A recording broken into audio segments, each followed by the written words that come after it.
Segala hal menarik tentang salah satu kayu termahal ada di video kita kali ini. Anda yang penasaran, jangan skip video ini. Konon, di Sri Lanka, kayu ini digunakan untuk membalsam jenazah putri-putri raja sejak abad ke-9. Di Indonesia, kayu ini banyak ditemukan di Nusa Tenggara Timur, khususnya di Pulau Timur. Meskipun sekarang bisa ditemukan pula di Pulau Jawa dan pulau-pulau Nusa Tenggara lainnya.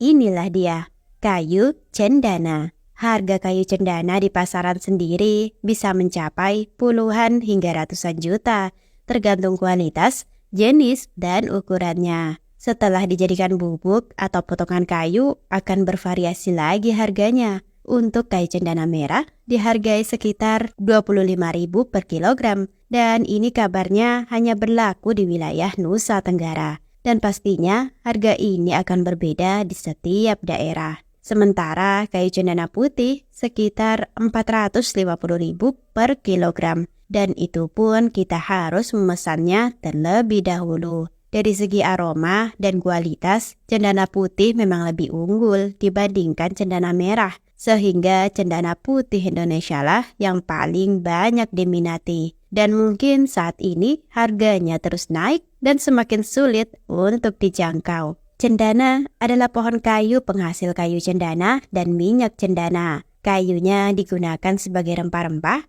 bahan dupa, aromaterapi, campuran parfum, dan sangkur keris. Kayu yang baik bisa menyimpan aromanya selama berabad-abad. Cendana termasuk tumbuhan parasit pada awal kehidupannya. Kecambahnya memerlukan pohon inang untuk mendukung pertumbuhannya. Karena prakaranya sendiri tidak sanggup mendukung kehidupan. Karena prasyarat inilah cendana suka dikembangbiakan atau dibudidayakan. Kayu cendana wangi kini sangat langka dan harganya pun bisa dibilang sangat mahal. Di Indonesia, kayu cendana Tari Timur juga sangat dihargai. Sebagai gantinya, sejumlah pakar aromaterapi dan parfum menggunakan kayu cendana jengi. Kedua jenis kayu ini berbeda konsentrasi bahan kimia yang dikandungnya. Oleh karena itu, kadar harumnya pun berbeda. Dulu, kayu cendana dianggap sebagai obat alternatif untuk membawa orang lebih dekat kepada Tuhan. Minyak dasar kayu cendana yang sangat mahal dalam bentuknya yang murni digunakan terutama untuk penyembuhan cara Ayurveda dan untuk menghilangkan rasa cemas. Apa yang membuat kayu ini langka? Tanaman cendana ini sangat langka akibat tereksploitasi berlebihan. Terdapat dua jenis cendana, yaitu cendana merah dan cendana putih. Cendana merah banyak tumbuh di daerah Funan dan India. Sedangkan cendana putih banyak tumbuh di Nusa Tenggara Timur. Cendana pada mulanya diperkirakan berasal dari India karena dijumpai pohon alami cendana di daerah Mysore dan daerah sekitarnya di bagian selatan India. Akan tetapi, kebanyakan pakar botani umumnya lebih meyakini bahwa pohon cendana berasal dari kepulauan Indonesia, yaitu Kepulauan Busur Luar Banda, yang terletak di sebelah tenggara Indonesia, dan yang terutama diantaranya adalah Pulau Timor dan Sumba. Sejarah perdagangan kayu cendana di masa lampau ikut menunjang bahwa pohon cendana merupakan tumbuhan asli di Nusa Tenggara Timur, terutama di Pulau Timor dan Sumba. Pedagang dari berbagai bangsa datang untuk berdagang ke wilayah ini dengan komoditas utamanya yaitu kayu cendana. Jaringan perdagangan kayu cendana pernah menembus pasar Romawi serta sudah beredar sejak dinasti Han.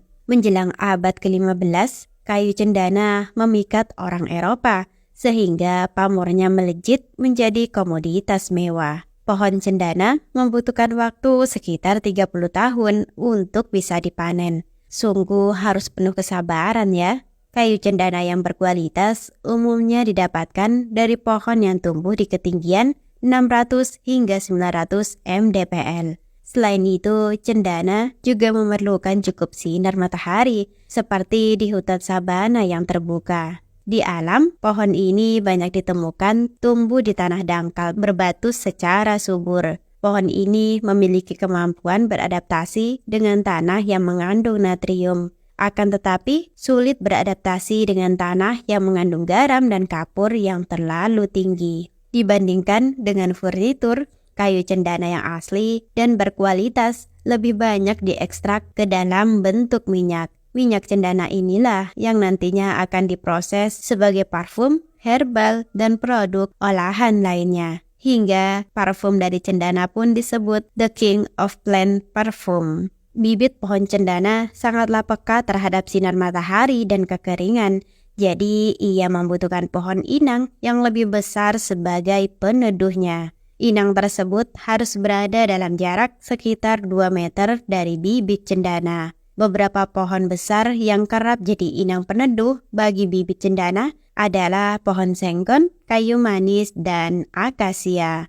Pohon cendana akan terus tumbuh mencapai ketinggian 20 hingga 25 meter dan pertumbuhannya akan terhenti di usia 60 hingga 80 tahun. Selama proses pertumbuhan ini, produksi minyaknya akan terus terjadi di bagian akar kayu terasnya. Cendana sendiri terdiri dari 29 spesies di seluruh dunia yang tumbuh alami dan tersebar di Indonesia, Australia, India, dan negara Kepulauan Pasifik. Dari 29 jenis cendana tersebut, hanya 8 spesies yang dimanfaatkan karena memiliki aroma dan kadar minyak. Minyak atsiri yang memiliki aroma khas yang didapatkan dari akar, kayu, maupun rantingnya. Tiap-tiap bagian dari pohon cendana menghasilkan kadar minyak yang berbeda-beda.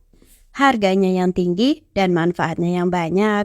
Tapi sangat disayangkan, cendana masuk dalam kategori rentan punah karena penebangan secara besar-besaran yang terjadi sejak tahun 1980 silam. Selain itu, kelangkaan populasi cendana juga menurun akibat kebakaran hutan dan tidak adanya upaya untuk melakukan penanaman kembali. Data Pemprov NTT tahun 2010 mencatat hanya terdapat 3.000 pohon cendana dewasa di Timor, Alor, dan Sumba.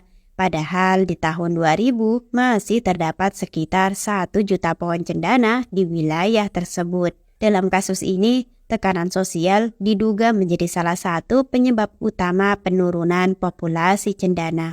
Selain data di atas, pada tahun 2012, Dinas Kehutanan Kabupaten Timur Tengah Utara mencatat populasi pohon cendana hanya sekitar 45.000. Tentunya jumlah ini merupakan ancaman bagi kelestarian pohon wangi ini.